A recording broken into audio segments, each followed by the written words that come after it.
الدعوة السلفية دين الله الحق، دين الله الحق. ألم يأن للذين آمنوا أن تخشع قلوبهم لذكر الله وما نزل من الحق كما يحب ربنا يرضى. أشهد أن لا إله إلا الله ولا شريك له وأشهد أن محمدا عبده ورسوله. يا أيها الذين آمنوا اتقوا الله حق تقاته ولا تموتن إلا وأنتم مسلمون. يا أيها الناس اتقوا ربكم الذي خلقكم من نفس واحدة وخلق منها زوجها وبث منهما رجالا كثيرا ونساء واتقوا الله الذي تساءلون به والأرحام إن الله كان عليكم رقيبا. يا أيها الذين آمنوا اتقوا الله وقولوا قولا سديدا يغفر لكم أعمالكم ويغفر لكم ذنوبكم ومن يطع الله ورسوله فقد فاز فوزا عظيما. فإن أصدق الحديث كتاب الله وخير الهدي هدي محمد صلى الله عليه وعلى آله وسلم وشر الأمور محدثاتها وكل محدثة بدعة وكل ضلالة وكل ضلالة في النار. أما بعد فيا أيها الإخوة rahimani rahimakumullah. Alhamdulillah, pada siang hari ini Allah Subhanahu wa taala pertemukan kita kembali untuk saling mengingatkan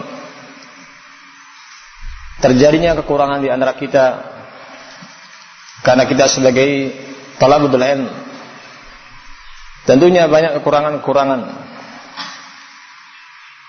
Dan ketahuilah bahwasanya pada siang hari ini kita akan melihat kembali bagaimana perjuangan dakwah Syekhna Muqbil bin Hadi Al-Wadi'i supaya bisa kita mengambil pelajaran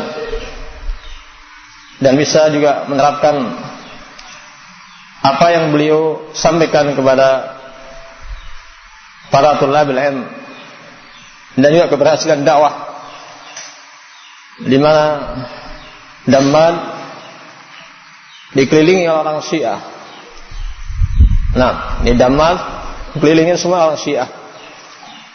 Bahkan tidak jauh dari itu ada kuburan Hadi sekitar 6 km dari Damman yang berada di masjid besar di So'dah, di mana banyak orang-orang Syiah yang mereka melakukan ibadah haji ke kubur Hadi lebih dulu sebelum mereka melakukan ibadah haji ke Baitullahil Haram.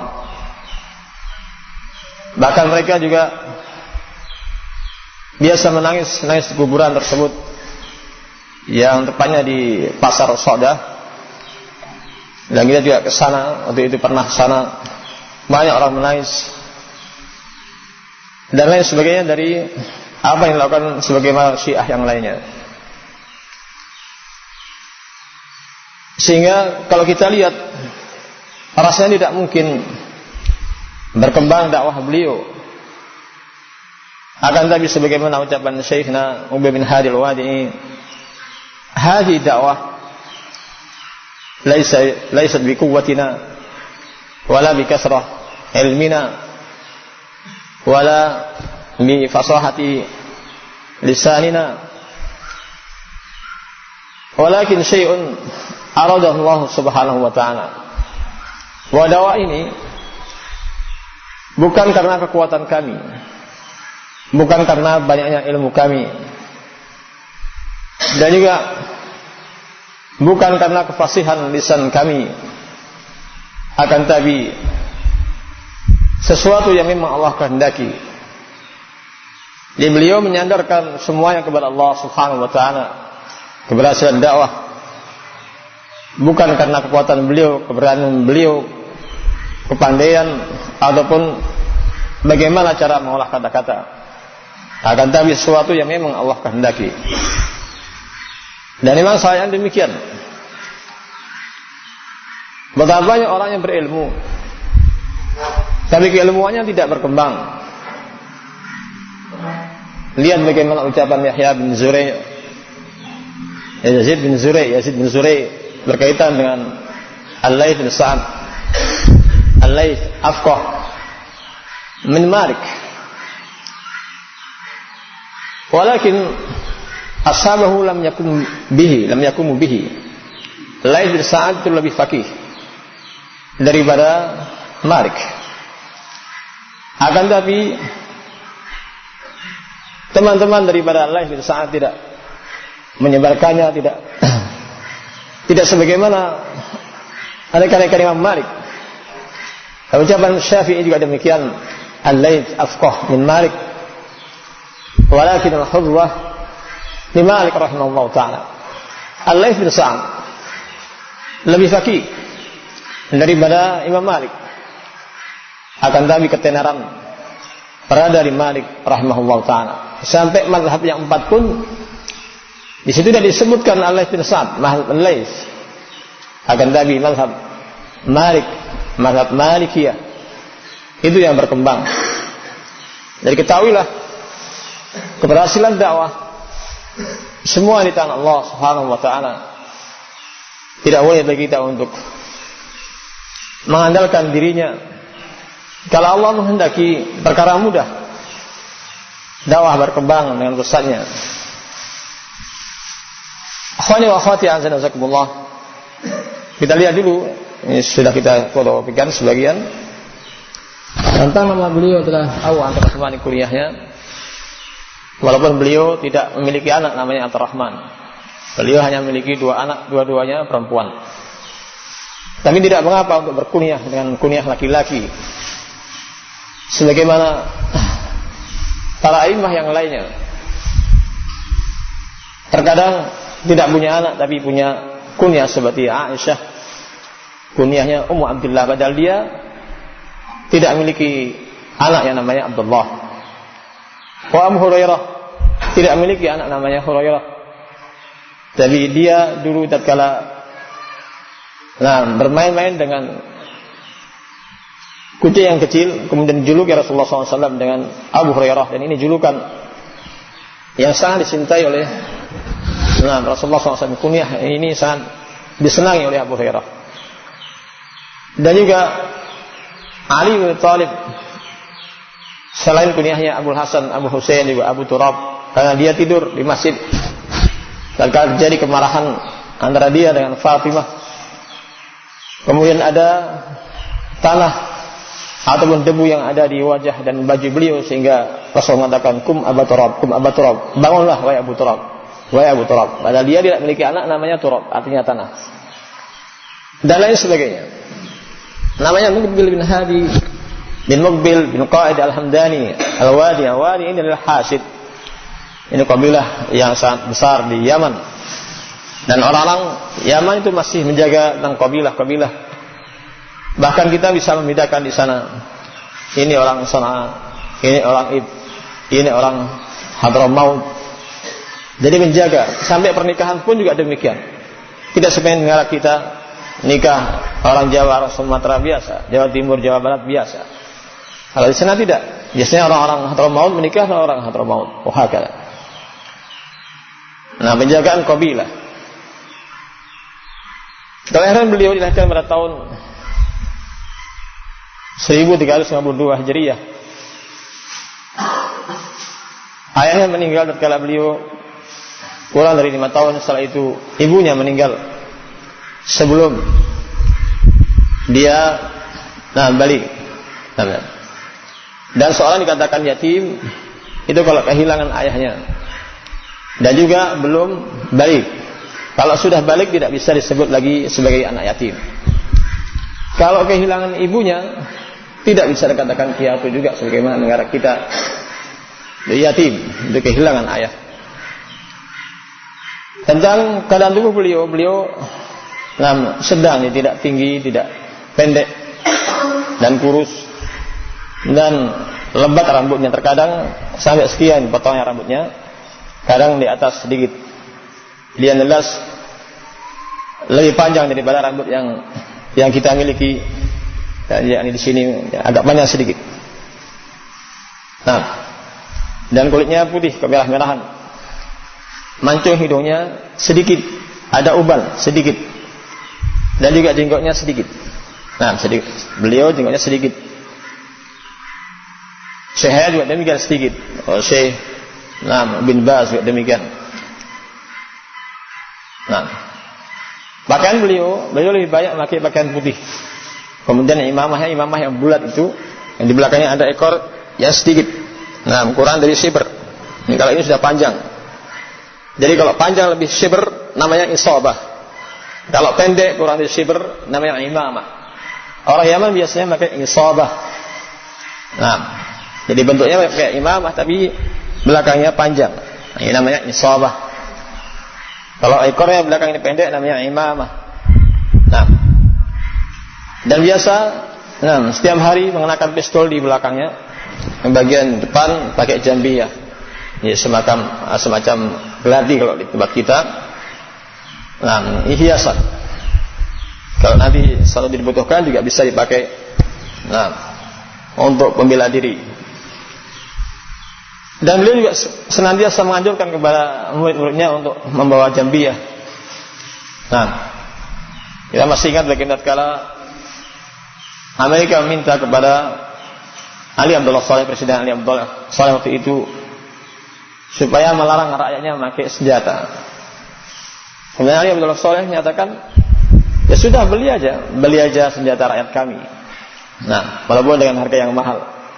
Nah, di sana namanya senjata itu perkara biasa. Yang kecil, yang besar, perempuan, laki-laki semua punya senjata. Bahkan senjata itu kayak sayuran aja. Nah, kita mau beli sayuran harga murah. Nah, ada yang bentuknya kayak pulpen. Nah, ada yang besar. Dan biasa di sana latihan menembak juga biasa. Nah, sehingga terkadang terkena sebagian ikhwah ada yang main-main pakai senjata kemudian tembus di belakangnya. Terjadi juga waktu itu. Jadi dikira pelurunya tidak ada, kemudian main-main nyalakan, ternyata tembus belakang dan meninggal dunia. Ada lagi juga yang berusaha untuk mengeluarkan jadi peluru, tapi karena kurang pandai mengenai teman yang lain, terjadi juga. Namun demikian kalau dilihat dari pembunuhan, ternyata negara kita lebih banyak yang terjadi pembunuhan. Hampir tiap hari ada pembunuhan. Dengan pacul aja banyak yang meninggal, ya enggak? Bagaimana kalau dengan pistol? Mungkin lebih banyak lagi. Ya, selama kita di sana, waktu itu hanya sekali terjadi pembunuhan. Nah, waktu itu namanya Faiz, yang dia ini murid yang sangat rajin. Kemudian ada juga tangganya Syekh Mukbil, namanya Mukbil juga. Nah, waktu itu ada sengketa dengan Faiz ini, kemudian ditembak. 3 atau 4 kali meninggal dunia. Dan Syekh Mukbil sangat kehilangan waktu itu. Jadi kalau lain waktu dalam keadaan aman. Nah, berbeda dengan di negara kita kalau pakai senjata, Allah alam bagaimana nanti kejadiannya. Nah, itu semua yang keimanan ia menentukan. Kemudian akhlak beliau memiliki sifat yang wara' dan zuhud. Zuhud, tark ma la yanfa' fil akhirah, wal wara' tark ma yakhafu dararuhu fil akhirah. Jadi zuhud adalah meninggalkan perkara-perkara yang tidak bermanfaat di akhirat. Sementara wara' adalah meninggalkan perkara-perkara yang ditakuti dan memberikan madarat di akhirat. Nah, ini zuhud, definisi yang terbaik. Tidak semua orang yang berpakaian compang-camping dikatakan zuhud. Tidak semua orang yang memiliki kendaraan yang mewah dikatakan orang yang berlebihan. Terkadang orang yang pakaian compang-camping tapi dalam keadaan dia ini tidak zuhud, hanya untuk mengambil hati manusia sebagai orang yang dikatakan zuhud, padahal tidak sebenarnya demikian.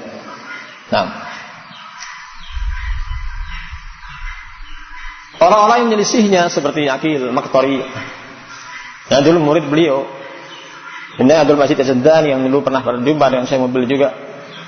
Di awal-awal dakwah Syekh Mukbil masih menyanjung Abdul Majid Az-Zandani. Ternyata di akhir beliau betul-betul menjarah Abdul Majid Az-Zandani yang menjadi pimpinan Ikhwanul Muflisin. Makanya kalau kalian dengarkan nanti kesaksian beliau banyak mentahdir Abdul Majid Zandani dan juga Abdul Majid Ar-Raimi yang dulu sebagai muridnya. Wa Abdul Al-Hasi juga murid-muridnya. Sehingga dari sini apa yang diucapkan berkali-kali oleh Syekh Mubil, seandainya dari sekian banyak murid ini 1/10 yang jadi, itu sudah bagus kan? 1/10 aja. Seandainya memiliki murid 100, yang jadi 10 itu sudah bagus. Terkadang nanti murid-muridnya menjadi musuh-musuh dakwah. Nah, sebagaimana juga sebagian sahabat tatkala dulu mereka masih bersama Rasulullah SAW, begitu Rasulullah meninggal dunia, di masa Abu Bakar As-Siddiq banyak sekali orang yang murtad. Ada juga seperti Ubaidullah bin Jahsh, sudah hijrah lama masuk Islam. Ketika hijrah ke negeri Habasyiyah, melihat agama orang Nasara, nah, ini Al-Din wa ara khair minan Nasara, aku melihat agama dan tidak ada yang lebih baik kecuali agama Kristen.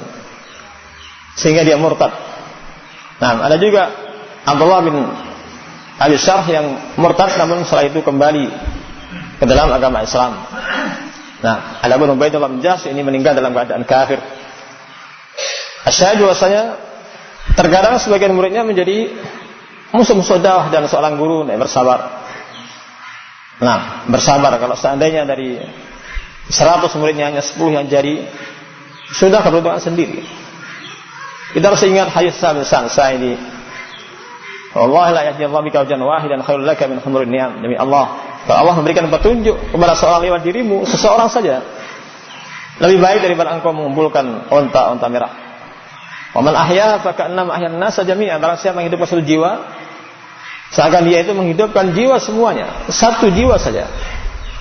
Mengajak seorang mendapat hidayah sudah keberuntungan tersendiri. Nah, jangan sampai bosan-bosan untuk menjadi da'i Allah. Wa man ahsanu qawlan mimman da'a ila Allah wa 'amila shalihan wa qala innani minal muslimin. Siapa yang lebih baik daripada da'i jalan Allah SWT yang beramal saleh, yang menyeru jalan Allah yang beramal saleh, wa qala innani minal muslimin, dan dia mengatakan sesungguhnya saya termasuk orang muslim. Jangan putus asa ketika melihat banyak orang-orang menyelisihinya. Lihat bagaimana Imam Malik bertanya kepada Ma'an bin Isa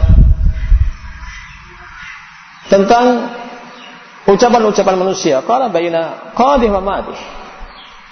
Ada di antara manusia mencela Imam Malik, ada yang memujinya. Kemudian Imam Malik mengatakan, alhamdulillah Allahum lam yajtami'u ala dhammi. Segala puji bagi Allah, bahwasanya mereka tidak sepakat untuk mencela saya. Jadi walaupun banyak orang mencelanya, yang namanya dakwah tidak mungkin tidak celaan, tidak akan mungkin berjalan mulus tanpa rintangan, pasti adanya rintangan-rintangan. Nah, demikian pula suatu hari datang sumbangan. Ini kalau seandainya beliau ini memang menginginkan dunia, rumahnya sudah menjadi istana. Datang donatur, ini untuk masjid, apa untuk rumah saya mobil. Beliau gunakan untuk masjid. Dan donaturnya ini, mana rumahnya? Menunjuk ke arah masjid, ini rumahnya. Diarahkan ke masjid. Namun ada sebagian dai yang sebenarnya ini adalah arahan untuk masjid, tapi masuk kantongnya sendiri. Ini yang berbahaya. Inna min malan asyar ra'iyah ayat luba dunya bi amal akhirah. Ini termasuk usaha yang paling jelek adalah dia ini berusaha mengambil dunia dengan amalan akhirat. Dia terkadang mengumpulkan anak yatim kesana kemari. Tujuannya apa? Untuk mengumpulkan dunia. Padahal tadi adalah dalam rangka mengentaskan mereka-mereka yang yatim, anak yatim. Ini perkara yang paling jelek. Bahkan beliau kalau diminta untuk menjadi penguasa ataupun menjadi pegawai, bahkan perdana menteri, tidak mau. Beliau lebih senang duduk bersama murid-muridnya, mengajar sahih. La'an ajlis ma'atullahi udari sahih Bukhari ahabu ilai minad dunya ma fiha. Kalau saya duduk bersama muridku, saya mengajar sahih Bukhari, lebih aku cintai daripada dunia dengan segala isinya. Nah, jadi menginginkan kehidupan akhirah. Wallah sibuk. Demikian pula tatkala ada sebagian para pekerja yang mengumpulkan dana, diberikan kepada Syekh Mubil. Saat terkumpul dana dari para pekerja, beliau mengatakan supaya tidak mengulang kembali. Nah, kalau ingin menyumbang, tidak usah dibuat demikian, kumpulkan. Nah, dari para pekerja terkadang sebagian malu untuk mengumpulkannya, terpaksa tapi harus mengumpulkan, wahakala. Bahkan rumah beliau itu atapnya dari tanah, temboknya tanah, semua dari tanah. Nah, kalau seandainya dia menginginkan harta benda, tentu sekali lagi akan berubah rumah menjadi rumah yang istimewa. Bahkan kebun beliau digunakan untuk perkampungan santri-santrinya. Kebun beliau, suatu hari panen anggur, saya hanya suruh masuk ke kebunnya, makan, ambil sendiri-sendiri. Nah, jadi menginginkan apa? Menginginkan akhirat, bukan menginginkan dunia. Bahkan terakhir rumah beliau digempur dan dijadikan perluasan untuk masjid. Dan juga ada rumah beliau tingkat berapa, yang 5 atau 6, itu dari tanah. Itu juga digunakan untuk tempat para santri. Nah, tentang dermawan beliau, ya beliau sangat memuliakan tamu. Terkadang ada unta yang memang sangat disenangi oleh santri-santrinya, karena tidak ada lagi yang mau disembelih, terpaksa unta yang tersebut itu yang disembelih. Dulu pernah terjadi.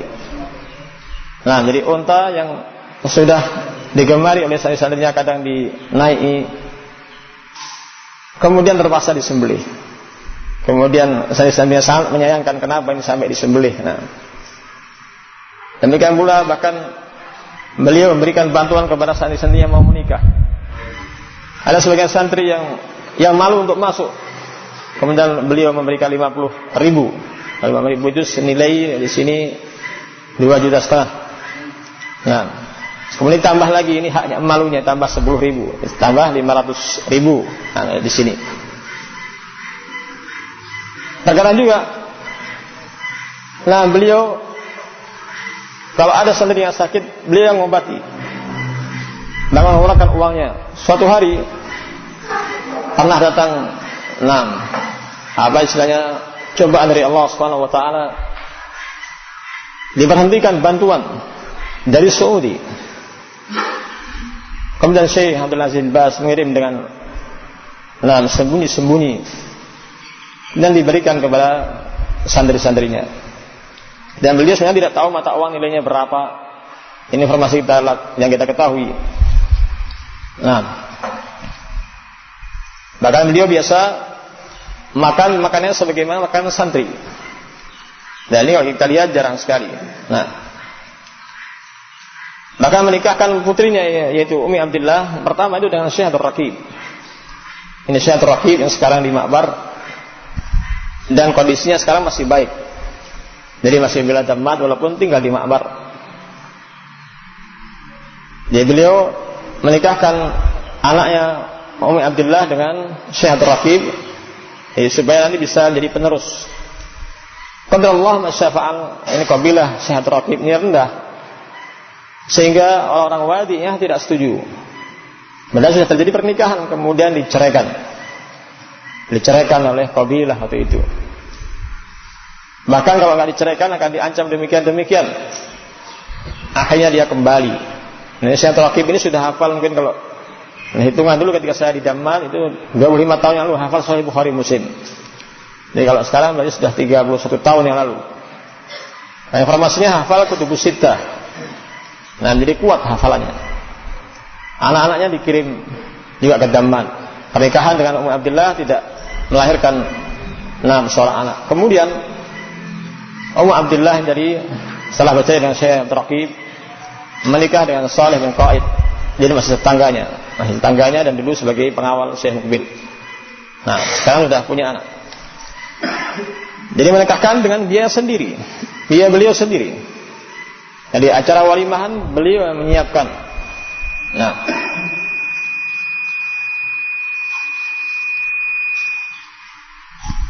demikian tawadhu beliau.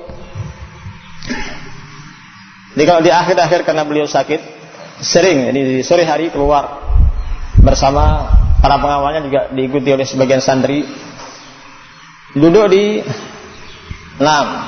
wadi, namanya padang pasir. Nanti berbincang-bincang dengan santrinya, ramah luar biasa. Kemudian beliau menganggap semua ini sebagai anak-anaknya, murid-muridnya dianggap sebagai anaknya sendiri. Nah, sangat tawadhu. Bahkan suatu hari tatkala ada orang dari Makkah berusaha untuk melihat, namanya Syekh kan pakaiannya mungkin berbeda dengan santri-santri. Ternyata begitu Syekh sudah masuk dan berada di mimbar, orang ini tidak tahu karena pakaiannya sama dengan santri-santrinya. Nah, pakaiannya sama dengan santri-santrinya, tidak berbeda. Dan dia juga mengatakan, nahnu nusib wa nukhti wa najhal wa na'lam wa nahnu talabatul ilm. Jadi kami ini bisa benar, bisa salah, bisa bodoh, bisa tahu. Ini kami ini para thalabul ilm. Jadi kalau kesalahan disuruh mengingatkan. Ini tawadhu beliau. Saya sebutkan tadi juga bagaimana dakwah berkembang. Ini bukan karena keilmuannya, bukan karena kekuatannya, bukan karena keberaniannya, juga bukan karena pandainya dalam mengucapkan kata-kata, akan tapi sesuatu yang memang Allah kehendaki. Jadi menyandarkan kepada Allah Subhanahu wa taala. Dakwah berhasil karena memang kehendak Allah Subhanahu wa taala. Betapa banyak para anbiya yang tidak memiliki pengikut sama sekali. Wa ra'aitu nabi wa mahu ar-ruhaid, nabi mahu rahab, nabi mahu rajul, nabi mahu rajulan, nabi laisa mahu ahad. Jadi ada seorang nabi yang pengikutnya sedikit, ada yang 3 sampai 10, ada yang pengikutnya 1, ada yang pengikutnya 2, ada yang tidak punya pengikut sama sekali. Nih, para nabi aja ada yang tidak punya pengikut, ada yang pengikutnya 1. Bagaimana dengan kita yang terbatas keilmuannya, terbatas juga tawakalnya, tidak seperti orang terdahulu. Tentang ayat musabarah, iyyakum minkum yasruna sabirin ya'limu mi'atain. Jadi kalau kalian itu 20 bersabar bisa mengalahkan 200. Dan di akhir Allah katakan al-ana khafafallahu ankum wa 'alima anna fikum dha'fa iyyakum minkum mi'atun sabiratu ya'limu mi'atain. Sekarang Allah berikan keringanan kepada kalian dan Allah tahu kalian ini lemah. Kalau kalian itu 100 orang bersabar bisa mengalahkan 200. Di awal 1 banding 10 tidak boleh lari. Harus bersabar. 1 orang muslim berhadapan dengan 10 orang kafir harus bersabar. Dia yang menang atau orang kafir yang kalah atau sebaliknya. Tapi di akhir 1 banding 2. Allah tahu tentang kelemahan-kelemahan kita. Tidak ada lain kecuali kelemahan iman dan tawakalnya dibanding dengan para sahabat terdahulu.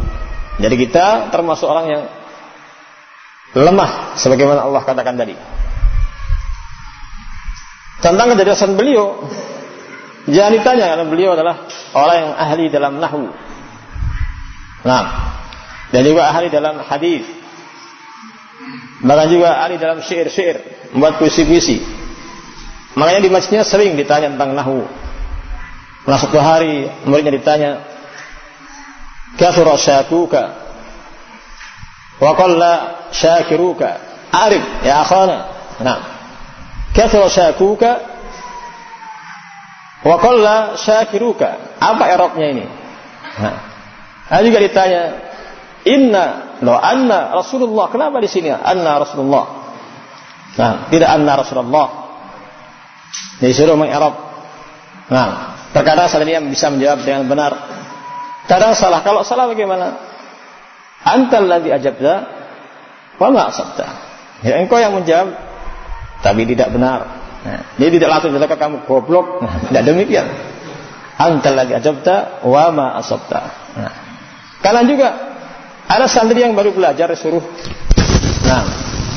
samping mimbar membaca Al-Qur'an Al-Karim, membaca juz amma. Kemudian dia mengatakan anta ahsan minni. Engkau lebih baik daripada saya. Sehingga muridnya semakin senang, Masya Allah ini. Saya lebih baik daripada saya Muqbil. Nah, ini adalah bentuk memberi semangat. Memberi semangat. Jadi tidak dijatuhkan demikian. Demikianlah suatu hari datang orang yang ingin membunuh. Di awal-awal dakwah Nah, beliau masih sedikit muridnya.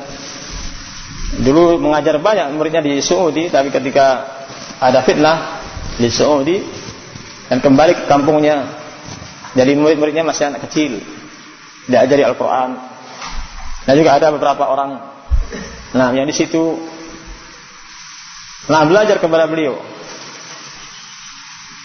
Tatkala orang Syiah tentunya tidak senang dengan orang ini. Nah, tidak senang dengan Syekh Muqbil. Itu hari ingin membunuhnya. Nah, beliau menutup masjid. Dikira mungkin memberi jamuan, ternyata ia memanggil kabilah-kabilahnya ini. Setelah itu mereka tidak bisa membunuh Syekh Muqbil. Ada lagi yang diberikan jamuan yang sangat istimewa. Ingin membunuh tapi dikasih jamuan yang istimewa. Nah, disambut dengan kebenaria. Nah, sebenarnya jitu liaktulah kayak Syekh Muqbil. Nah, walakin la astati. Nah, saya datang ke sini untuk membunuhmu, tapi kenapa saya tidak bisa membunuhmu? Nah, kemudian dilepaskan dan tidak disakiti. Ya sudah, ini kamu sudah tertangkap, sekarang masuk penjara. Nah, tidak demikian, dibiarkan. Nah, tentang kecintaan beliau kepada santri-santrinya, jadi ditanya lagi, jadi dianggap bahwa saya semua adalah anaknya. Kalau ana ilmu fil qub, la syaribtum, seandainya ilmu itu ada di gelas, saya akan minumnya. Dikasih minum satu persatu. Nah, seandainya ilmu itu ada di gelas. Suatu hari, ada, jadi kalau setiap kami biasanya meroja, jadi setiap hari hanya membaca satu hadis. Sahih Bukhari, satu hadis kemudian suruh menghafal. Kalau hadisnya yang pendek, kadang suruh menghafal semuanya. Kalau enggak, suruh berdiri. Nah, terkadang orang asing juga disuruh maju membaca. Nah, muhakala, sayang. Dan di akhir sepekanya ketika masih sedikit muridnya disuruh menghafal dengan sanadnya. Nah, haddatsana Musaddad, asalnya, Syu'bah dan sebagainya. Urutan. Ada seorang santri yang mampu menghafal 7 hadis lengkap dengan sanadnya, tiba-tiba pingsan. Nah, yang terkena ain namanya, terkena ain. Nah, Syekh Muqbil sekarang menutup pintu. Nah, menutup pintu, kemudian suruh berwudu semuanya. Kemudian meniupkan air ke wadah yang sudah disediakan. Setelah itu diusapkan ke anak tersebut, kemudian sadar. Dan juga dulu di awal dakwah biasa ngeruqyah, termasuk Syekh Utsman bin Abdullah Al-Utmi. Itu ketika datang ke Daman, beliau Syekh Muqbil yang meruqyahnya, keluar waktu itu jin harimau. Jin harimau. Sampai sekarang informasinya masih ada 2 atau 3 jin yang tidak mau keluar. Yang sudah sayang dengan Syekh Utsman bin Abdullah. Tidak mau keluar. Tapi sudah jadi syekh, melihat yang menjadi syekh. Jadi ngeruqyah santri-santrinya ini sangat sayang. Ibaratnya anak sendiri. Kalau terkena jin bagaimana sibuknya. Dan semua beliau dalam mencari ilmu dari kecil sudah. Dari kecil, di awal tidak ada yang menunjukkan jalan kecuali belajar kepada orang kampung tersebut, orang Syiah. Banyak belajar nahwu. Bahkan beliau bisa menghatamkan Qatar itu sampai 5 kali. Saya betul mungkin tentang Qatar ini. Ketika diajak untuk pindah ke Nunakil, saya bilang sudah ini dulu. Dibuktikan dulu. Jadi yang paling banyak diambil dari orang Syiah waktu itu adalah ilmu nahwu. Kemudian setelah itu ada pengarahan untuk belajar ke Saudi.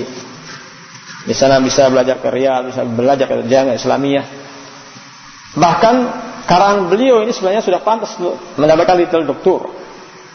Seperti Sahih Musnad Imam Laysa fi Sahihain. Sudah pantas untuk mendapat titel doktor ataupun profesor. Dari karangan-karangan sangat ilmiah. Namun beliau mengatakan bahwasanya adalah adri aina syahadati. Saya tidak tahu di mana ijazah saya sekarang. Ijazah master yang diangkat di atasnya LC. Dan tidak pernah menulis dalam kitab-kitabnya titel tersebut. Dia juga Abi Abdurrahman Muqbil bin Hadi Al-Wadi. Ini baru muridnya yang mengatakan Syekh Al-Allamah, itu muridnya biasanya. Kalau beliau nulis buku dengan kunyahnya dan namanya. Tidak pernah menyebut LC lucu atau apa yang lainnya. Tidak pernah.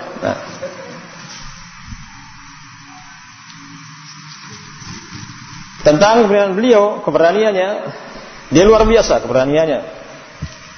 Nah, dulu di awal dakwah jalan kaki dari Damman sampai Son'a. Itu kalau mobil aja ditempuh dalam tempo 6 jam.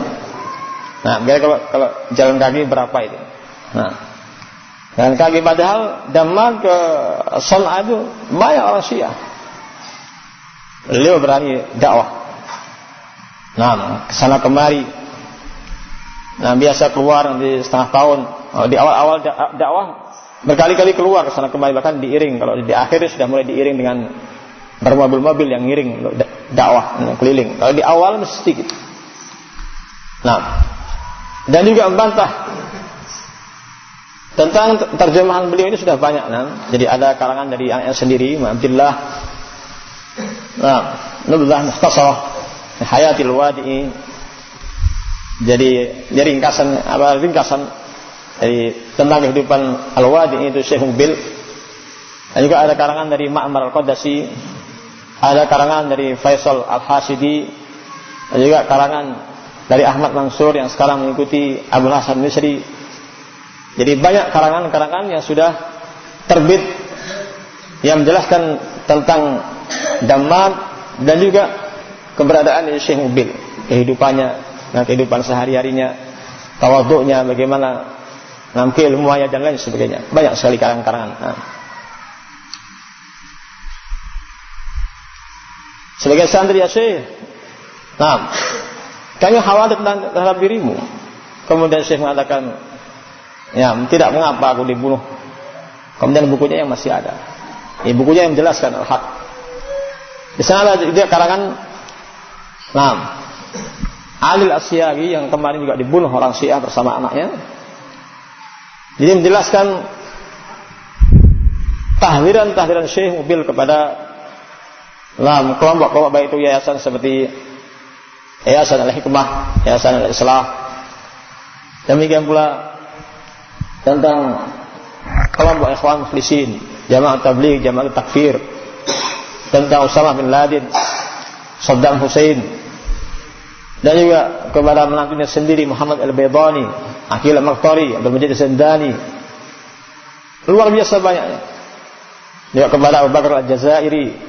Nah, wahakala. Jadi banyak sekali tahlilan beliau kepada orang lain. Bahkan juga menjelaskan tentang keberadaan Abu Hanifah, sehingga banyak orang yang tidak senang dengan Syekh Mubil ini. Dan begitulah namanya agama.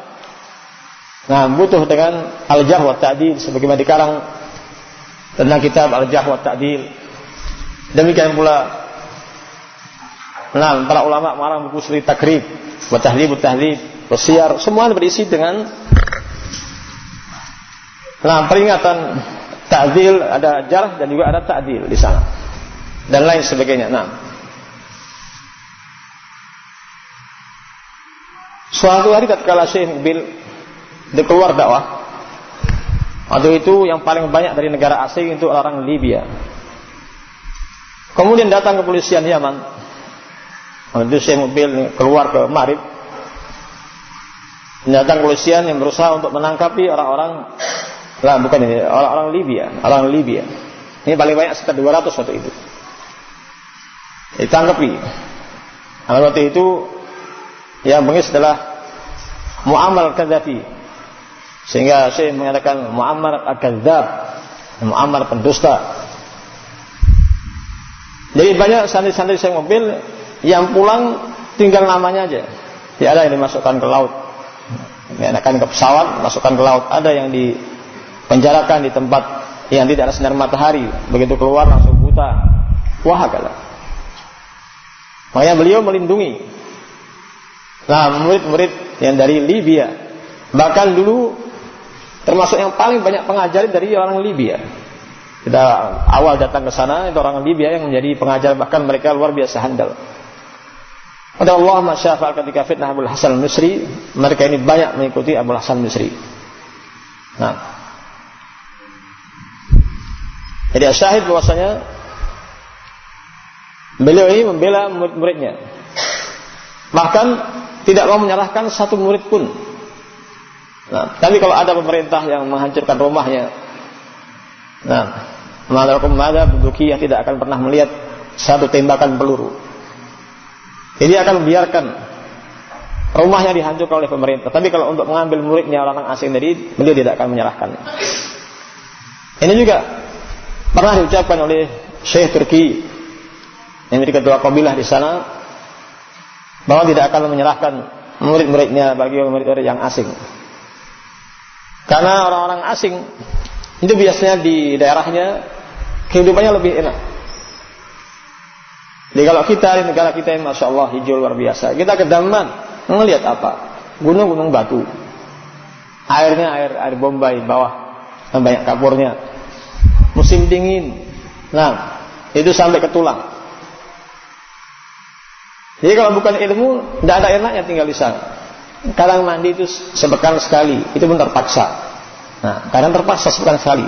Kalau mandi berbahaya, masuk tulang bisa sakit, meriang.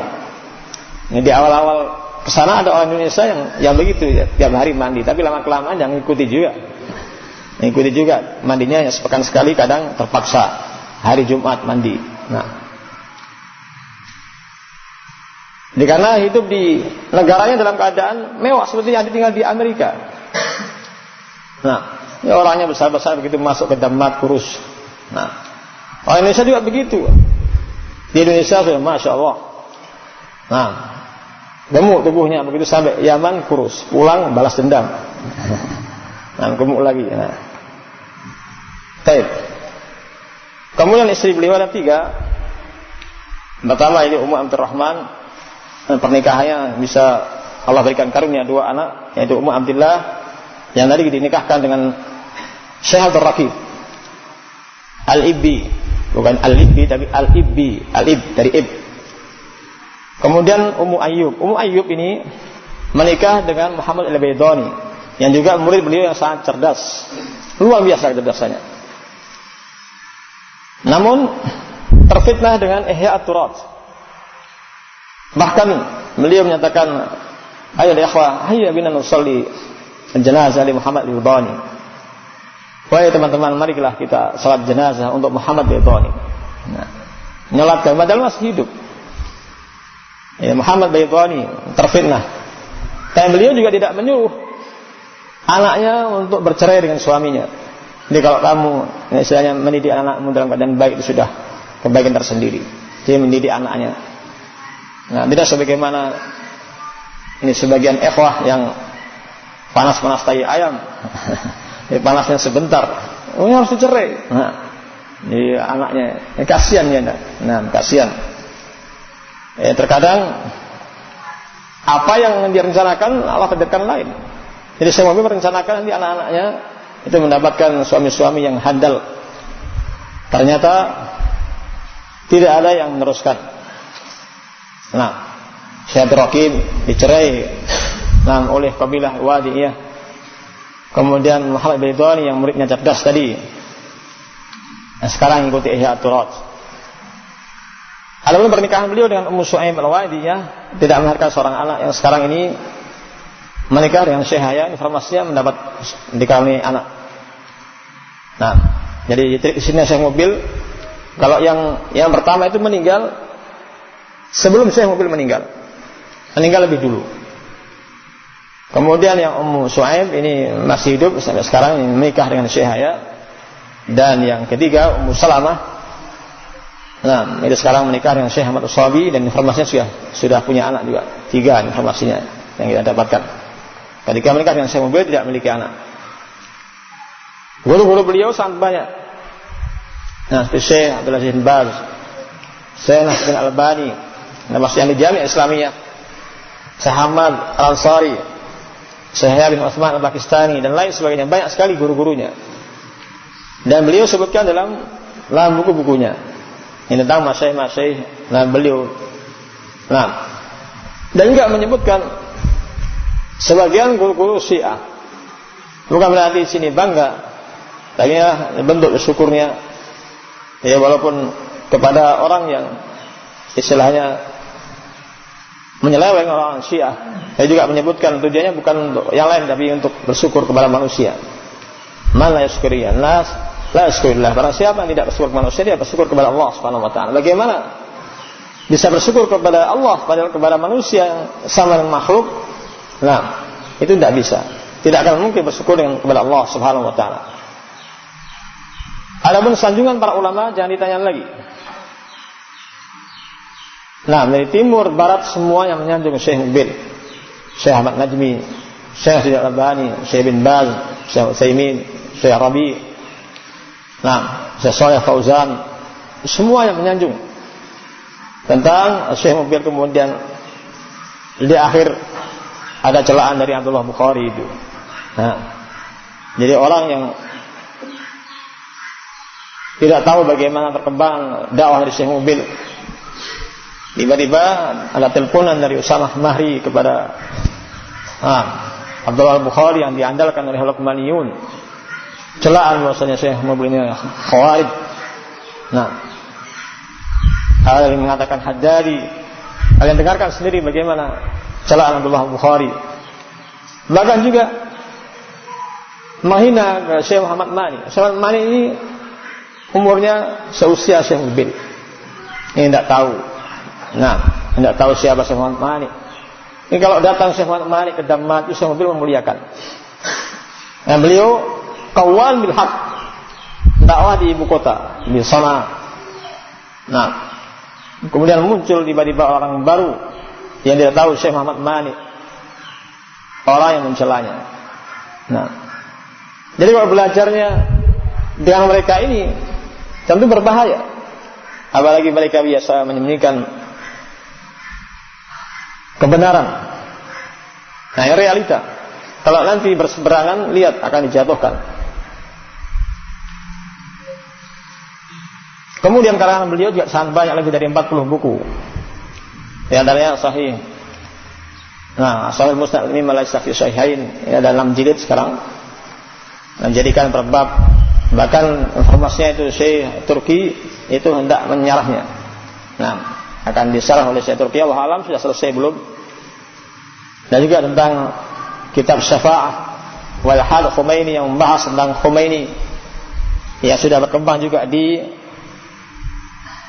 Makkah, nah, di Saudi, aliran Syiah.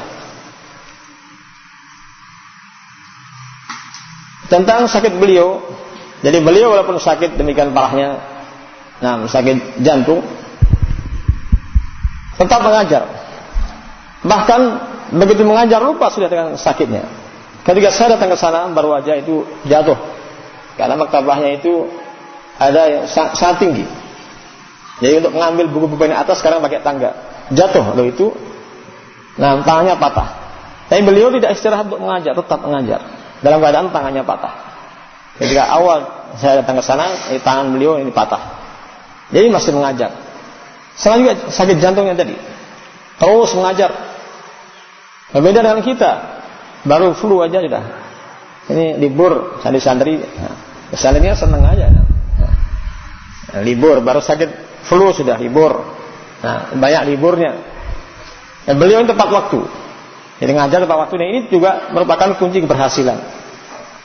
Ini kalau orang sudah sering terlambat mengajar, apalagi sering kosong, itu santrinya malas. Ini kenyataan demikian.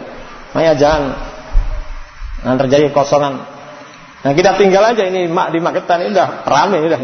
Nah, seneng Abu Hasim nggak ada yang marahi. Ini seneng. Nah,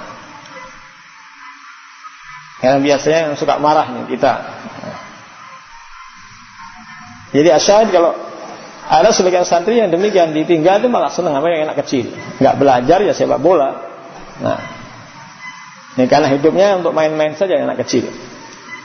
Yang itulah sekali lagi jangan banyak tinggalkan, soalnya nanti ada yang mewakili untuk mengisi kekosongan.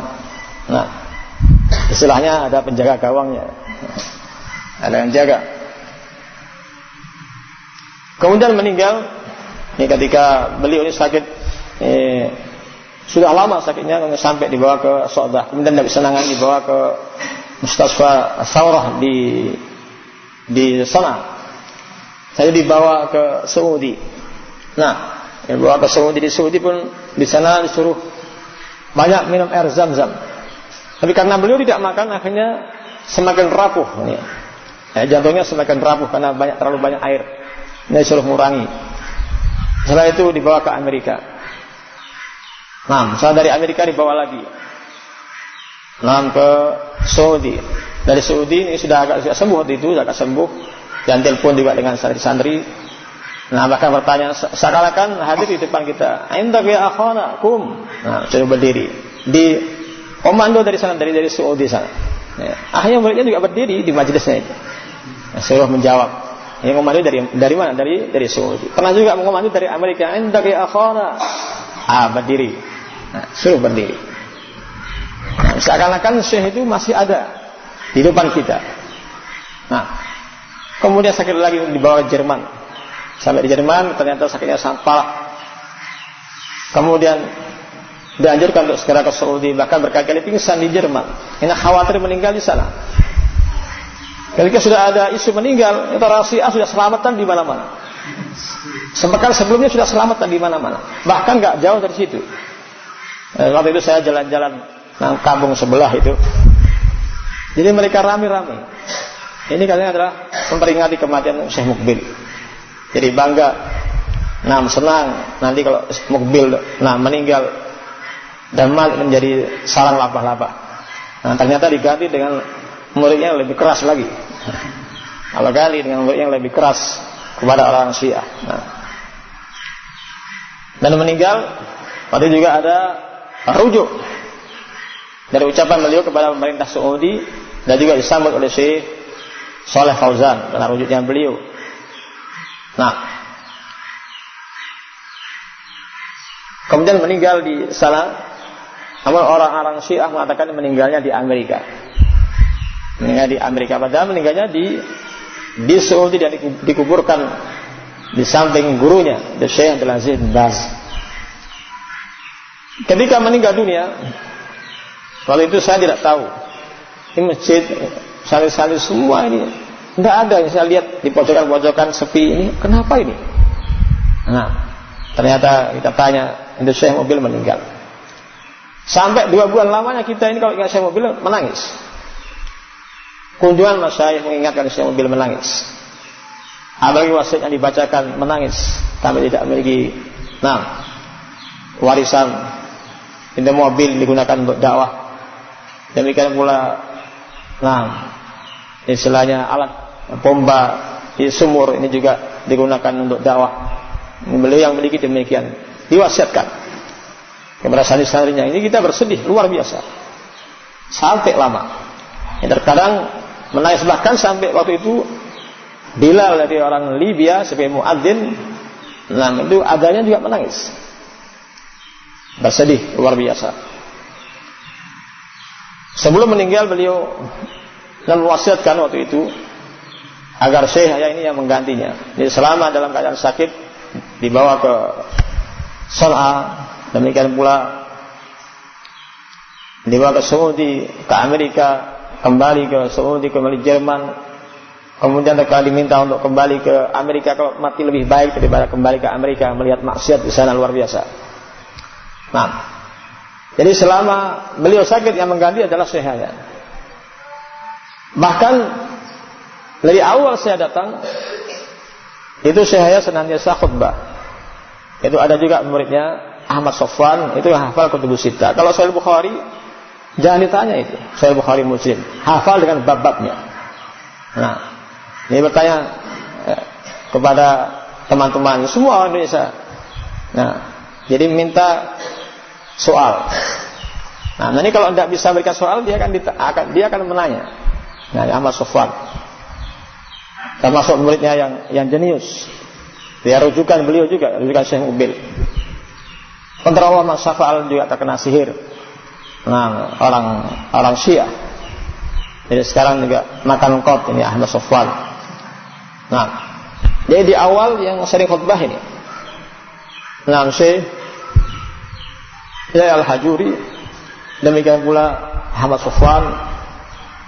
Nah, bahkan Syekh Mukbil ini khutbahnya khutbah Aid. Adapun Abdurrahman Adani tidak pernah khutbah. Saya ketahui di sana tidak pernah khutbah sekali. Khutbah Jumat tidak pernah. Nah, ini makanya kalau Luqman katakan itu teman saya itu. Nah, Luqman bisanya apa? Nah, ini saya sudah khutbah. Bahkan beliau termasuk salah satu murid yang dibolehkan belajar atau tidak, mau hadir di majelisnya atau tidak jadi masalah.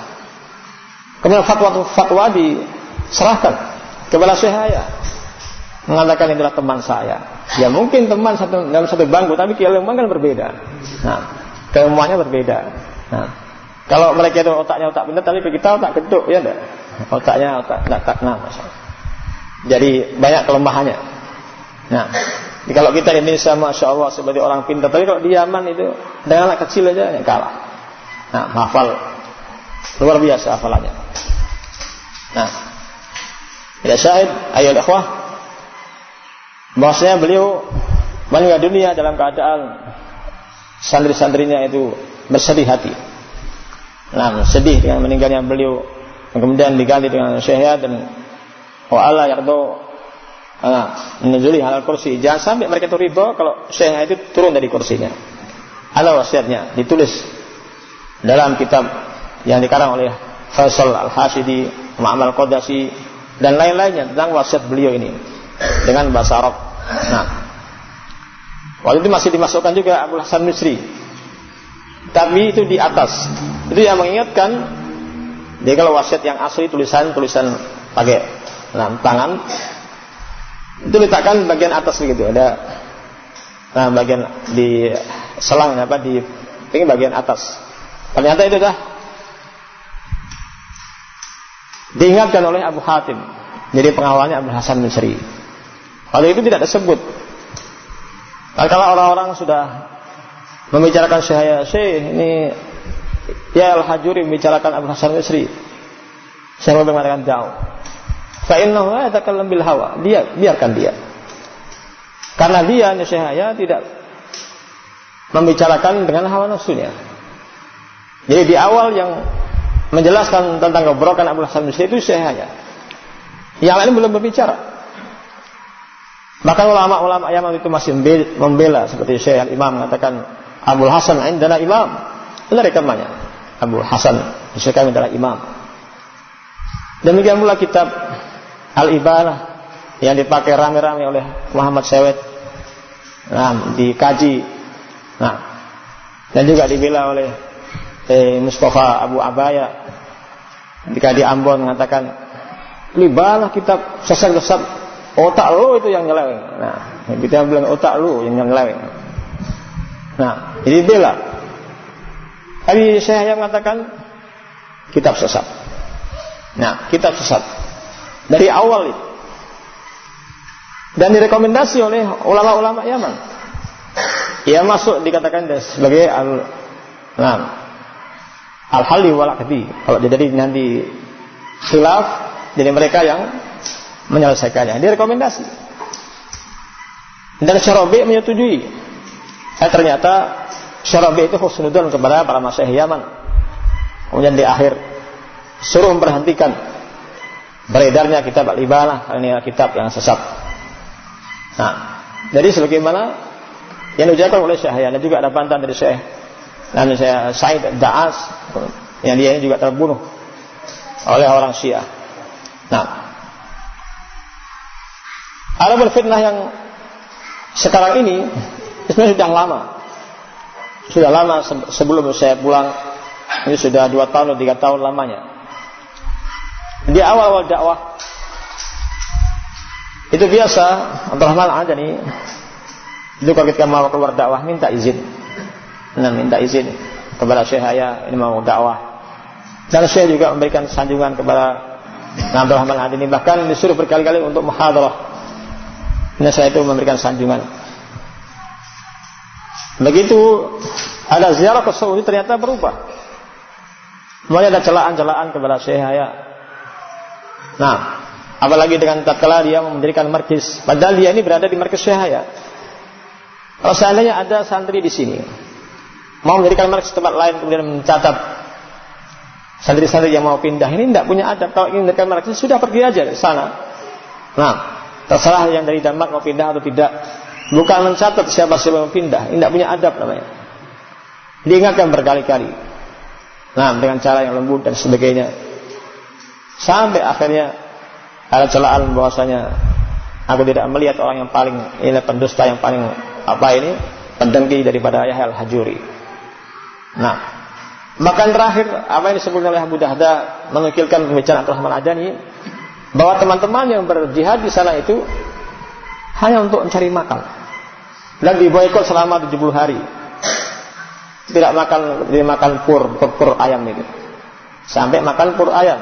Dikatakan pembelaan ini hanya untuk mencari makan. Nah, ini sungguh ucapan yang luar biasa.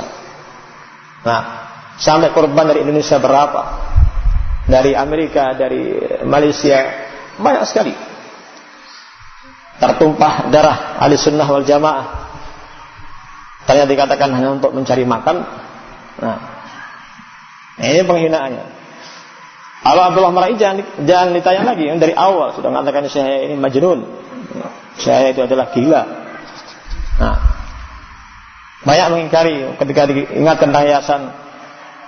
Nah, mengingkari tidak punya yayasan, padahal punya yayasan.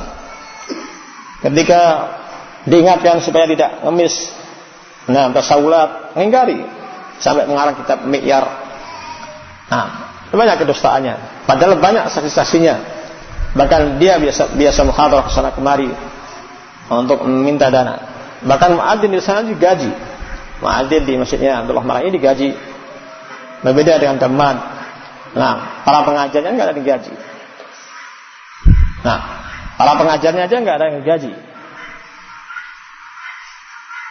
Akhwani wa akhwati asyhadullah. Inilah sekilas. Nah, berkaitan dengan perjuangan dakwah Syekh Mubil yang beliau labawan di atas kelemah lembutan dan menyandarkan semuanya kepada Allah SWT, bukan kepada dirinya sendiri. Bahkan beliau mengatakan lebih banyak di sana di Saudi dulu di Jamiah Islamiyah masih banyak orang yang lebih pintar daripada saya. Tapi di mana dakwah-dakwah mereka sekarang? Nah, jadi semuanya diserahkan kepada Allah SWT. Dan di sini juga selesainya bagi kita untuk bersabar dalam berdakwah. Satu orang aja dapat hidayah, patut kita syukuri. Keberuntungan tersendiri bagi dai Allah, walaupun seorang. Nah, dan mungkin tidak bisa kita lama pertemuannya, ini sudah habis waktunya. Kita hanya sekedar ziarah kemari. Semoga pertemuan ini memberikan manfaat kepada kita. Ada pertanyaan? Ada pertanyaan? Nah, insya Allah ada pertanyaan karena habis waktunya. Dan mudah-mudahan bermanfaat. Assalamualaikum warahmatullahi wabarakatuh.